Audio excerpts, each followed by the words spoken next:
বাথরুমে উলঙ্গ হয়ে গোসল করা যাবে কি? বাথরুমে কিংবা টয়লেটে যেখানে আপনাকে অন্য কেউ দেখতে পাচ্ছে না, এরকম জায়গায় গোসল করলে আপনি শরীরের সমস্ত কাপড় চোপড় খুলে বিবস্ত্র অবস্থায় গোসল করলে সেটি হারাম বা সরাসরি নিষিদ্ধ কোনো কিছু হবে না।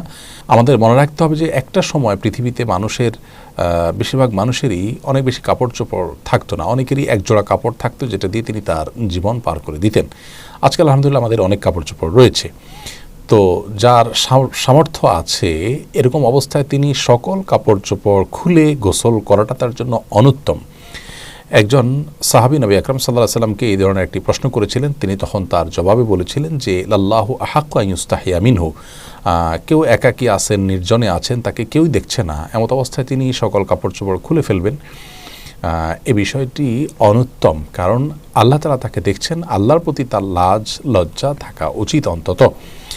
আর এটি নানান দিক থেকে আমাদের জন্য ক্ষতিকর বটে। একান্ত প্রয়োজন না হলে বাথরুমে উলঙ্গ হয়ে গোসল না করাটা উত্তম।